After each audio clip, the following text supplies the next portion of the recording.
It's a Week 8 preview, ladies and gentlemen, on FTN Fantasy's Schatz and Tanier NFL podcast. I'm Aaron Schatz. You know me as the DVOA guy from FTN Fantasy.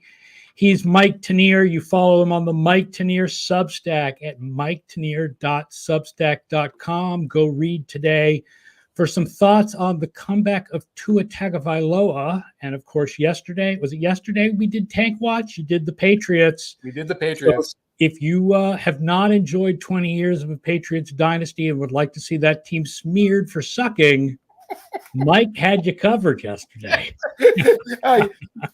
You uncovered my secret motive. Yeah, I can't wait to write about the 2035 Chiefs. It'll be yeah. I'll be there with you. I'll be ripping them then. Yes. We'll take your comments, of course, if you're watching live. We do this at 11 a.m. Eastern on Mondays and Thursdays, or you can listen afterwards, of course, as a podcast. We are brought to you by Underdog Fantasy. It's the best way to enjoy the game and the easiest place to play fantasy sports, the fastest growing fantasy app in the industry. Underdog is now offering a new customer FTN special with up to $1,000 on a first-time deposit. The Underdog app is easy to use, and weekly contests such as the onside kick, the 2-minute drill, and the double doink are back. Head over to Underdog for a deposit match up to $1,000 when you sign up with code FTN. That's up to $1,000 extra. Plus, they'll give you little goodies every week. I won last week on a three-player, got a red zone bonus and won on a 3-player touchdown parlay. Remember my 3-player touchdown parlay? When Henry went in with that receiving touchdown, I won on that. So I thought you were waiting on likely. Okay, I was looking at that because I thought it was a tight end parlay. It was Henry. NFL season is here, and there is no better way to celebrate than with Underdog Fantasy. I'll take a question from the crowd before we get into previewing Week 8. ONF wants to know where he can find the post-game win expectancies and learn more about them. That is my formula where we throw in all the stats from the game, and we say, based on the stats of this game, we could have expected this team to win 67% of the time. It tells you when the quote-unquote wrong team, when a team gets outplayed but wins anyway, like the Raiders-Ravens game from Week 2. Right. You can find all the post-game win expectancies in the Premium Splits workbook from the DVOA downloads page. If you are a subscriber to FTN, you have access to the DVOA downloads page. And if you download what's called the Premium Splits workbook, you get all those premium splits we used to do at Football Outsiders, like DVOA by zone and by down and by quarter, and you get post-game win expectancies also. Very cool. All right, we're talking about 5 games. We're skipping Thursday Night Football. There's some interest to it because of the Rams wide receivers. Cooper Kupp should be back. Puka Nacua might be back, but I feel pretty confident in the Vikings defense, which has been so good all year. So I like the Vikings -3 in this game. Do you have any further thoughts about it? That's it. I'm leaning towards Vikings -3, but like you, I want to see who's back for the Rams and what happens. I have a theory, but we'll talk about it after the first game. All right. The first game we're talking about some lesser popular teams this week that are really in some interesting games. And we'll start with the most important game of the week for the playoff odds, and that is the Atlanta Falcons at the Tampa Bay Buccaneers. Look what you have done, Niners and Cowboys. Look what you have done. Look what you have done with your bad vibes and your injuries and your sucky losses. We're talking about Falcons, Buccaneers as the first game. Yeah, I mean, these teams are not just in it for the division. They're in it for the wild card. With a win, the Falcons would have a 78% chance at the playoffs and the Buccaneers 50%. If a Buccaneers win, they have an 81% chance of the playoffs and the Falcons 43%. A reminder that the NFC South is a 2-team race between them pretty much now with the Saints falling off. One of them has to win it. Although, like you said, both these teams have some wild card tiebreakers. Because the schedules are so easy, made even easier by the fact that the Saints have collapsed. Right. So, yeah, I mean, these teams it's very likely that both of these teams can make the playoffs. Mm-hmm. But if only one of them makes the playoffs, this game is going to go a long way towards figuring out which of those it is. Now, of course, these teams were fairly even in DVOA. In fact, Tampa Bay is a little bit higher, and then Tampa Bay went and lost its wide receivers. Yes. Falcons are very susceptible to number one wide receivers, 86 yards per game. But there is no number one wide receiver now. There's no Evans. There's no Godwin. I guess their number one wide receiver is Sterling Shepard. There's Jalen McMillan. There's Trey Palmer. There's going to be a lot of passes to Cade Otton. There's going to be a lot of passes to the running backs. So the question is, can Tampa Bay put enough of an offense out of that in order to beat the Falcons tonight, when the Falcons have been a fairly average team this year, above average on offense, but below average on defense? Right. And the combined wide receivers on the roster, McMillan, Shepard, Palmer, and there's one other guy whose name Miller, 20 catches. 20 catches so far this season combined between the four of them. So you're not looking at guys who've had a lot of impact. You're talking about Shepard, who was a guy who played for the Giants in the late teens. The others are what's his name? McMillan was like the number 3 guy for Washington behind Polk and the guy whose name Polk and Dunze, yeah. Yeah, Dunze, absolutely. Last time the Buccaneers were without both Evans and Godwin was for one game in 2021. They spanked the Panthers. However, they had Tom Brady, Rob Gronkowski, and Antonio Brown. The last time they were without these guys for any period of time, Evans and Godwin, and didn't have like a bunch of other Hall of Fame caliber players going around, you go back to 2019, the end of the season, the end of the 30 interception Winston season, and they had to go out there with Rashad Perriman and Justin Watson as their 2 receivers. 0-2 in those games, fell out of the playoff chase. This isn't a team like institutionally that is built to work without these 2 guys. No. There's not going to be a lot of good pass rush in this game. Oh, no. Both teams have a below average pass rush and a slightly above average pass blocking. Right. The other thing I wrote down is the Buccaneers are 28th against tight ends in DVOA. So somebody please poke Kyle Pitts. They use him a little now. He's not like in witness relocation anymore. He catches a little, some throws up the seam and the little, roll out pass and things like that. Also, while we're worried about injuries for the Buccaneers, I must point out Bucky Irving is on the injury report with a toe injury. He did not practice yesterday. A toe injury for a running back could be a big deal. He's one of the reasons we're not talking about the traditional Buccaneers. Oh, they have no running game. They now have a decent running game, but he's a big part of it. Big Cheese 77 says, I don't think there is a team that is built to work without their 2 top 20 wide receivers. That is true. True. Michael Allen Brewer says, how is the Falcons defense this year versus last year after adding a defensive-minded head coach plus some free agents, plus Judon, who they got in trade? Now, I don't know where they stand in the conventional stats. In DVOA, they are about the same as last year. They're 24th. That's about where they were last year. Now, DVOA last year had the Falcons defense much lower than the conventional stats. So I don't know if that's still the case this year. Right. But yeah, the Falcons defense it's not great. It's not like terrible, but it's not great. They've gone from having no pass rusher to having a 32-year-old pass rusher who kind of goes on and off the injury report with little aches and pains and Judon. So they still don't have that. When you watch a Falcons game, I call them excitingly average because while they seem like this average team, the games tend to be shootouts. They have a very balanced offense. They run the ball well. They spread it to a lot of guys. Because they get no pass rush, usually the other teams are able to move the ball against them, the Seahawks certainly. And the Buccaneers, when they faced each other a couple of weeks ago, where that one went to overtime and the Falcons pulled it out in overtime. Jake Smith says, could the Bucs trade one of their 3 good running backs? They have 3? They have 1. They have Sean Tucker, who had a big game a couple weeks ago. Rashad White, who's a great receiver, but not such a great runner.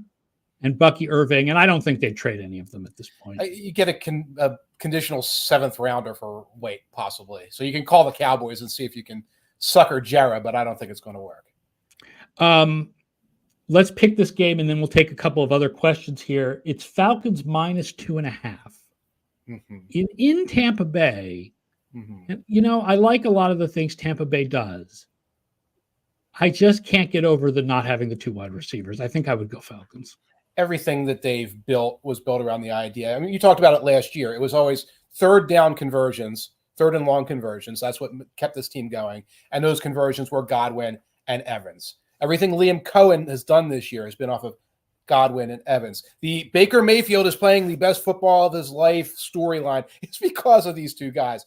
I never bet on the Falcons, but I'm going to tell you to avoid betting on the Buccaneers in this situation until you see how they're going to manufacture an offense without Godwin, certainly for weeks and weeks, and Evans probably. Evans through, I think, like week 11. Right. That's They're being coy. They're being coy, but yeah. ONF says, do coaches generally underestimate late game injury risk? I don't know. But like Godwin got hurt. He didn't have to be out there. I think when you're a coach, you think we have a shot at this game up until very late, even when the win expectancy models say you're at like 3%. Like you want to be trying. Yeah. Even late in the game. And that's why they're playing Godwin late in the game. You know, if you're a coach, you're like, God, we just score here and we just get that onside kick. And we already got one onside kick. So you're not thinking to yourself, oh, the odds of getting 2 onside kicks are pretty bad. You're thinking, well, we just have to do X, Y, and Z, and then we can win this game. And so I understand why they had Godwin out there. Mm-hmm. And look, you play football, man. You're paid to play football. You go out there and you play football. These aren't preseason games. These are games that count. Mm-hmm. My guess is that coaches do underestimate late game injury risk, and my guess is that they don't care. First of all, shout out to the folks on the DVOA Discord. I see you guys where like on a Thursday night game, it'll be a 10-point game like early in the fourth quarter, and you'll be like, why are the starters still out there? I see you guys out there. I'll tell you one, though. Giants against the Eagles, it was 28-3. Both teams had pulled their starters. Late in the game, Malik Neighbors was still out there. That's one of the ones where you that's an obvious one. That's a lot more obvious than the Godwin situation. Yeah, exactly. It's 28-3. You've pretty much surrendered in other places. I'm guessing it was like, well, we only have so many people for our 3-receiver package. If you've given up, don't run your 3-receiver package. Go out there with 2 tight ends, hand off, and run the clock. If you've surrendered, you surrendered. Jay Smells asks, in fantasy, should I trade Adams and White for A-Chain? I need a running back. Now, here's the question. Do you mean Zamir White, who is legally dead? Or do you mean Rashad White? Rashad White, who is shockingly valuable if you are in a PPR league because of all of the receptions, especially with the running, with the wide receivers down for the Bucs. If you mean Rashad White and you're in a PPR league, I would say not to make that trade. You know, Adams should wake up a little bit with the Jets. The first game wasn't so good. He says Rashad White, and it is PPR. Yeah, I would not do that. Even though I think A-Chain will be better now that Tua is back. The whole Miami offense should open up. Mm-hmm.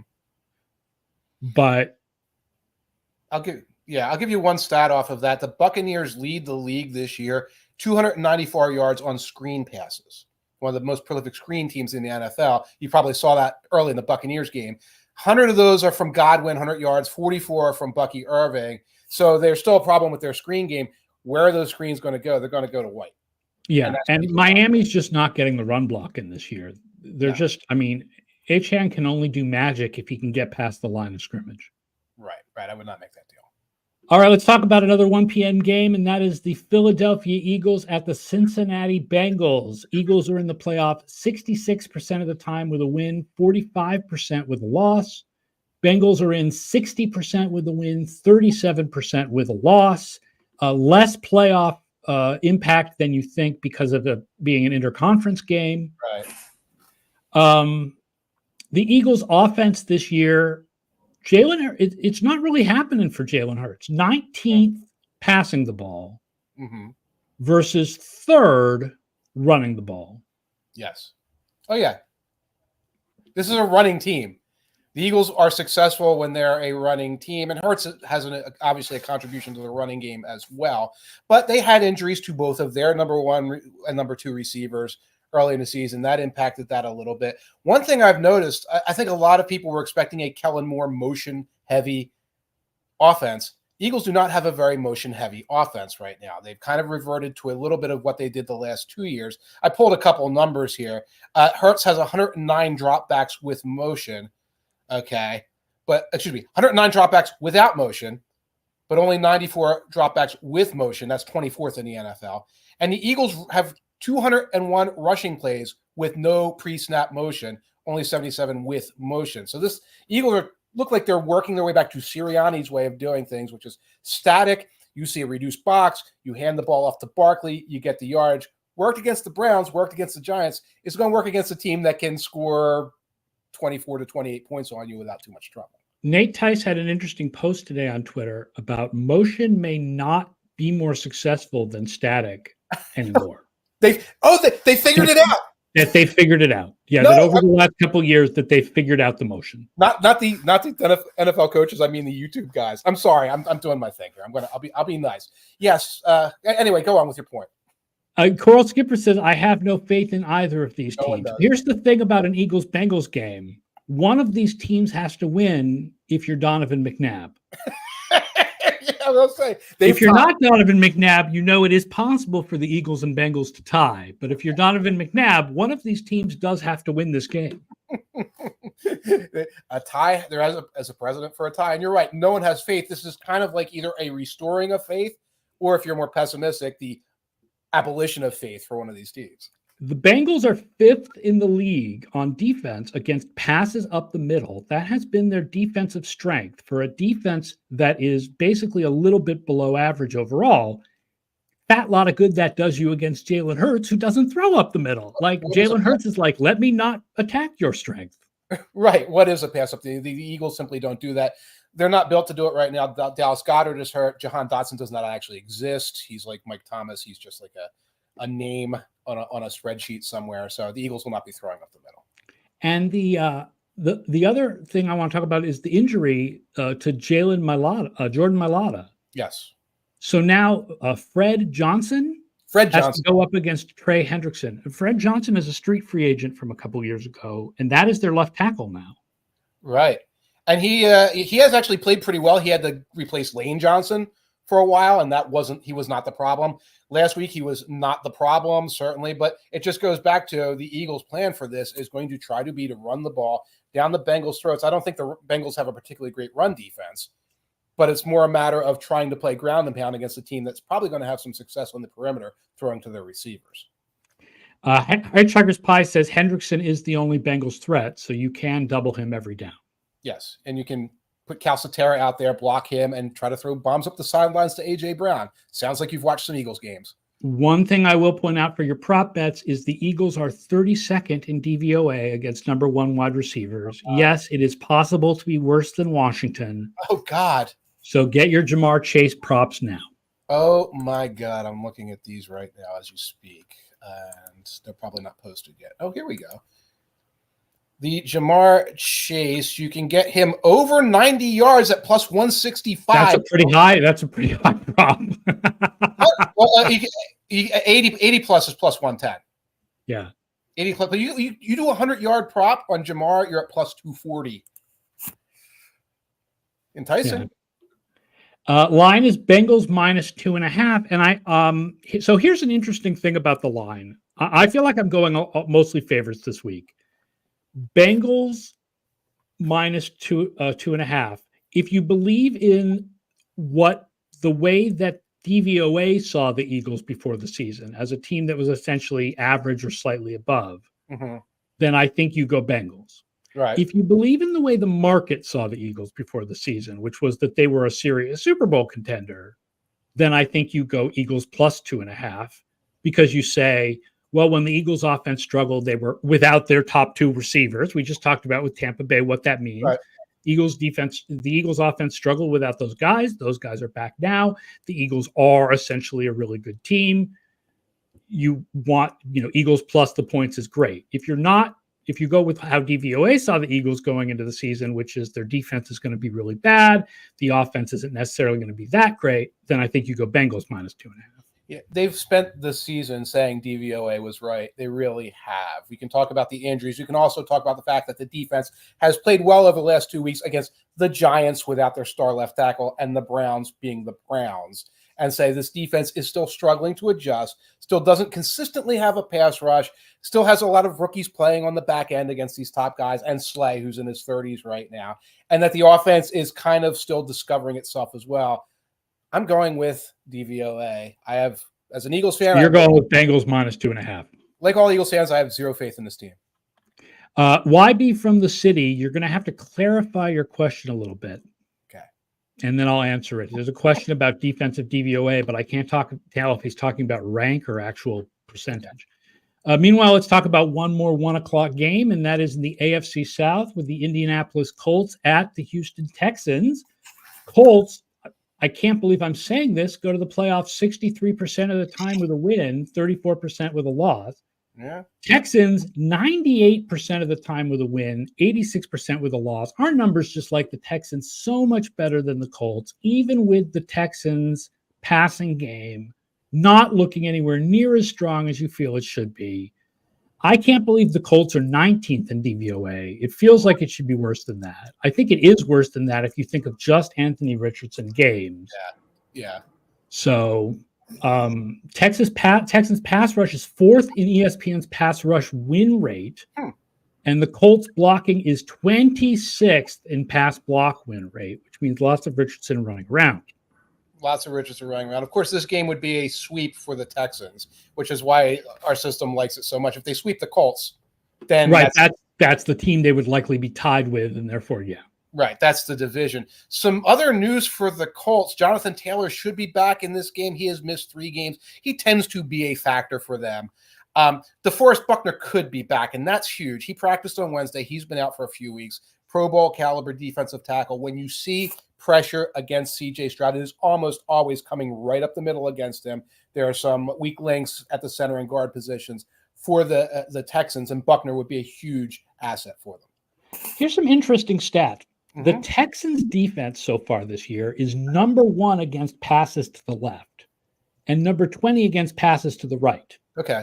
That's not the side Stingley is on. It's Lassiter. Stingley is the left cornerback. He plays on the offensive right. Okay. It's not that they're number 1 where Stingley is. It's that they're number 1 on the other side. The other kid, is it Lassiter? Lassiter. He's coming off an injury. He was out for a game. He has been playing very well, if I remember correctly. So that's probably one of the factors there. The Colts have a similar split. The Colts are 3rd against passes to the left and 31st against passes to the right. And that's Jalen Jones generally playing on the offensive left. Interesting, because Moore is a slot guy, and he's usually Moore is a slot guy. So that Moore is really on both sides, really. Right. So now we have to get our number 1 receivers in the right place. Both these teams have a little bit more of a committee, though, especially with Nico Collins out. Yeah. The line in this one is Texans -5. This was my pick of the week at FTN. Was my pick of the week was Texans -5. I just feel like the Texans are just a better team. They're a much better defense. Anthony Richardson is not playing very well. Stroud should be better than this. Yes. Give me Texans -5. I agree. I feel like the Colts are like right around Halloween are always 4-3 and like, they're playing better than expected. And it's usually because they've had this schedule full of the other teams in the division and all. Whereas the Texans have been challenged a little bit more week in and week out. I'm going with the Texans. Hitchhiker's Pie wants to know if the DVOA defense by side is predictive. Oh, it's got to be hard. Or if it's something that's too indicative of a subsample. I think it's more interesting than it is predictive. Sometimes it can be indicative of specific cornerbacks, but teams don't play depends on whether their teams always play their cornerbacks on a single side, but then you have passes that are listed as left and right that are actually being covered by safeties or covered by Kenny Moore. I think it's more interesting than it is predictive, especially because cornerback stats are not necessarily predictive because cornerback stats are really inconsistent. I think it does show that Stingley is overrated based on his performance so far, and Jalen Jones is having a pretty good season. Right, and another thing that will happen, I think on a micro standpoint where you're trying to make a prediction for Sunday, for a prop, for a DFS lineup, et cetera, that's one thing. Saying, well, this is going to continue for weeks. Sometimes the cornerback gets flipped. The Browns flipped Denzel Ward a couple of weeks ago because they were having trouble with, I think, was it Emerson or the other cornerback? So they flipped them. Well, obviously, if this is being built around a cornerback, unless he's somebody who's like, I never go to the other side, he might go to the other side and then change the entire dynamic. Big Cheese likes a parlay, same game parlay, Burrow over 240, Chase over 65, and over 0.5 touchdowns. Oh, Chase over. So Chase to have a anytime touchdown at plus 260. Oh, take that. Take that. That sounds fun. That sounds fun. Yeah, like it's got good odds, and I think it's also a fun, like gives you something fun to you know what you're rooting for. You know what you're rooting for when you sit down and watch it. YB from the city wants to know if a team with a defensive DVOA of -4, and he means -4%, has ever been to the Super Bowl. I think he is asking, is the Ravens defense good enough to make the Super Bowl? The 2011 Patriots ranked 30th on defense. 30th on defense and almost won the Super Bowl. In fact, we're favored in that Super Bowl and should have, we're the better team during the regular season. Like, if your offense is good enough, your defense could be pretty bad and you could still make it to a Super Bowl, and vice versa in the case of the 2015 Broncos. So, is it bad? -4% is like what? 13? Still slightly above average. Yeah. Ravens fans are really like hand-wringing about. I think they saw the first quarter last week and kind of went like this.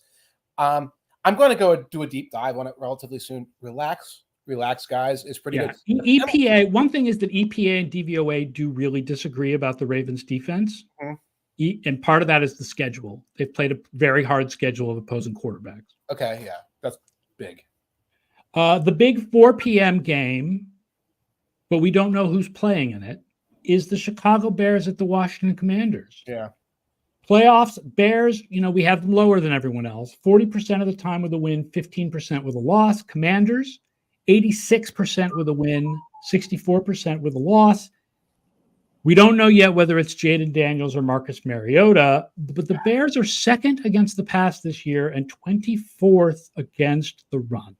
Like, I think if you are the Commanders, you're like, even if Mariota is the quarterback, he is mobile and opens up rushing lanes. We want a lot of Brian Robinson and Eckler in this game. Agreed. And if you are the Commanders, whose institutional history includes effing up your star quarterbacks because you play them hurt, I don't know how. I know they're being very coy about saying Daniels might play, et cetera, et cetera. I don't know how you even play that game right now. You put Mariota out there and you're trying to win for the next 5 years, not win against the Bears and win Rookie of the Year award honors. But you're right. By the way, we talk about the Bears defense. Secondary issues right now. Injuries to monitor in the Bears secondary. Jaquan Brisker, concussion protocol, did not practice on Wednesday. Kyler Gordon, he's their slot corner, very good slot corner. Hamstring injury, did not practice on Wednesday. Tyreek Stevenson, their number 2 cornerback behind Jalen Johnson, who's like their star number 1. He was limited with a calf injury. That's pretty much 3/4 of their secondary right there that you have to watch out for. And Jalen Johnson, I will say, is his coverage DVOA numbers are again outstanding this year. Yes. Jalen Johnson is very well. I definitely had the Bears defense regressing in preseason projections. It absolutely has not. Right. Against the pass. Against the pass, that defense has been very well. But against the run, it's weak. The Bears are also second against short passes and 20th against deep passes. So you wonder if maybe Washington can find Mariota or even a guy like Diami Brown on deep stuff.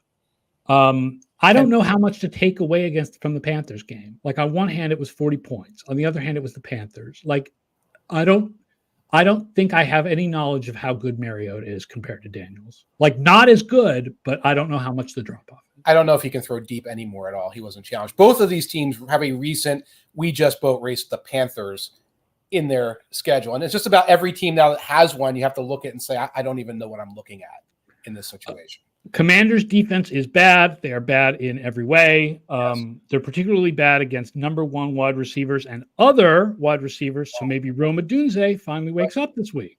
There's lots of other receivers over there in Chicago. Yeah, but for the Bears, you're really talking about Odunze. Like, I would like to see Odunze have a nice game. That would be nice. And he would be the mismatch guy in that situation. Big Cheese 77 says Johnson is the best cornerback in the NFC by a mile. Do your stats back you up at all? I mean, I don't know if it's by a mile, but considering that cornerback stats are very inconsistent from year to year, but Johnson was good in 2022, best in the league in 2023, and he's in the top 10 again in 2024. I don't think it's a stretch to say he's the best cornerback in the NFC. That's fine. You don't look to the stats necessarily to do that. And also, we haven't all watched all 64 starting cornerbacks. We can say by a mile, but like he's a great one. There's others out there. Jake Smith wants to know, are the Bears good or do they just beat up on bad teams? Yes. The answer is we don't know because all they've played are bad teams. Right. I think there's a little of both in there. I think they're a pretty good team that has helium in them. So the line is 2.5. Moved. Wait. The line is 2.5. Maybe I'm just drinking my own Kool-Aid when it comes to the Bears not being as good as people think they are. But I would take the Commanders' money line. Wow. I'm not even with Mariota. I'm not doing it with Mariota. This isn't what I would call a backup starts the game because he played so much last week because he's a little more well-known. I'm leaning toward the Bears on this, but of course you have to watch the injury report. I think that I think this is another team that they are built to defeat, especially without Jaden Daniels. Let's talk about the final game of the day, which is the Dallas Cowboys at the San Francisco 49ers. Cowboys are in the playoffs 47% with a win, 22% with a loss, and this shocked me. 22% with a loss? 49ers, 50% with a win, 22% with a loss. That's it, 50%. The playoff odds still like their Super Bowl chances because it feels like they'll be pretty good when they get there. Interesting. But you have to start wondering if they're going to get there at this point, given that they are 3-4. So the loser of this team's playoff odds go down to 22. And what was the loser? 24. 20, less than a quarter chance. This is a knockout game. This is basically the difference between having a 50-50 shot at the playoffs and having a 1-4 shot at the playoffs. Unbelievable. This is an important game. Huge special teams advantage for the Cowboys, especially the 49ers have been really poor punting. And of course, Kevon Turpin is really good at both kick returns and punt returns. The 49ers defense is much weaker against the run than the pass. Can the Cowboys take advantage of that? No, they can't. They can't. They have no running backs and they don't care. The Cowboys also don't have a great pass rush, although I think Micah Parsons is back now. I've got an update for you on Micah Parsons because that's the key to this game. We're going to talk about picks and all. You're going to be waiting for a Micah Parsons update before you do anything with your actual hard-earned money. Parsons and Deron Bland were both did not practice on Wednesday. Parsons says he is going to try to make it back. Jera called him a game-time decision, which is a great thing for the owner to say 4 days before the game happens. So we don't know with Parsons or Deron Bland. The 49ers injury report is an absolute nightmare in terms of guys who are limited in some way. Nick Bosa was limited. Jordan Mason was limited. Debo is still coming back from his illness and has a wrist issue. George Kittle sat out. It's kind of a rest game, but it's a foot injury listed as well. So you're looking at this 49ers team, in addition to the injuries you know about, have all these guys who are probably coming in less than 100%. Now, here's an interesting stat I found from the FTN Stats Hub. The FTN Stats Hub is a big reason to subscribe to FTN. It's the reason for this. Brock Purdy this year, 50% DVOA against zone coverage, minus 17% against man. Guys ain't getting open for him against man. Guys are not getting open, and I think part of that is not having CMC, and then how that affects the whole offense, and then guys have been banged up, and now there's no Ayuk, who's probably their best guy at getting open against man. Right. The Cowboys' defense is 28th when playing zone. So that would suggest the Cowboys' defense should play a lot of man in this game. Especially if they get Bland back. Challenge Ricky Pearsall. Challenge Jacob Cohen. Right. Challenge Ricky Bell or whoever. I think Chris Conley is hurt too. So we were really down to like the guys off of the practice squad there. You're kind of talking me into Cowboys plus 4.5 here. You kind of talked me into it. This is like the Toxic Vibes Bowl where you're trying to think about which team is like more ready to like just have a mutiny. But the special teams thing actually makes a difference to me in my mind. You have one of the best kickers in the league. You've got the best return man in the league. So you've got this Cowboys team that can do these things versus third string kicker, team that kind of settles for field goals too often, etc. If this is close and it comes down to that, I think the Cowboys could have a huge advantage there. Yeah, but also they could just be close. Like, you throw in a random Turpin touchdown or a 70-yard return that puts the Cowboys into the red zone, and that makes the difference between Cowboys lose by 10 and Cowboys lose by 3. Right, and it's a 4-point spread. If definitely, Big Cheese 77 points out that Aubrey drew jury duty and isn't practicing. I think he knows how to kick it. I think he knows how to kick it anyway. I think he'll be fine. I think he'll be fine. Better Brendan Aubrey than Harrison Butker. I'm not going there. He wants to recreate the Scarlet Letter. If Parsons plays, I definitely think you do the Cowboys as an underdog here. Yeah, and that would be if Parsons in. That's it. I don't know if he maybe moves the line a point when that's official because he's that important a player. Maybe a half point, but 4 points is a nice little bonus. Like you said, the backdoor cover opportunity, the game decided by a field goal opportunity. Weird feeling that the Cowboys can win this one outright, though. Then the 49ers are in a pretty bad place. One of them's not going to be a bad place. What were the Eagles' playoff odds if they lose to the Bengals? The Eagles' playoff odds if they lose are 45%. Eagles have better playoff odds if they lose than either the Cowboys or the because they've been better than the Cowboys this year. Better than the Cowboys. Well, it's a game that's not there. I mean, 49ers have been better than the Eagles by DVOA, but the 49ers have the worst record. Mm-hmm. Plus, it's the Eagles are not playing a conference game, so it won't. Right. I don't remember whether the Bengals is a common opponents game or if that's the 17th game, and therefore it really doesn't matter for tiebreakers. Good point. It is a common opponents game with the Cowboys. So it might come into account down the road. Yes. Right? Because you now have the 17th game, right, which is an interconference game that nobody else plays. Right. Which has almost no matter in tiebreakers. Yeah, no tiebreaker implications whatsoever. And the 49ers have those in-division losses, which are also hurting them for playoff odds, dragging them down. You know what that means, right? What? Seattle Seahawks. It's like a nightmare. Seattle Seahawks, buddy. They're coming up behind me. DK is coming up behind me. This is when if we had music cues, I'd be like, even flow. I think you got to go with Queensryche, like Jet City Woman or something, like really Seattle it here. Take it to the next level. By the way, Hitchhiker's Pie says, have they suggested how the 18th game will be divvied out? The answer is no, nobody has accepted, but I would think it would be done exactly like the 17th game. That if you're first place, you play a first and a fourth from the other conference. And if you're in second place, you play a second and a third or something like that. Yeah, it would be something like that. I don't even want to think about that. That's still years down the road. We don't have to think about that yet. You play, of course, in the 18th game, the Pittsburgh Maulers. It's a UFL team. Good USFL references for all of our viewers and listeners who were not alive when the original USFL played an 18-game season. Who also did not get our Pearl Jam and Queensryche references. Probably not. All right, that does it for the show, folks. Thank you so much for watching the FTN Fantasy Schatz and Tanier NFL podcast.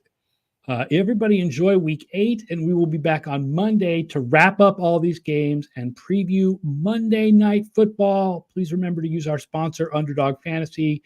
Subscribe to FTN if you haven't already, and we will see you next Monday. So long, everyone.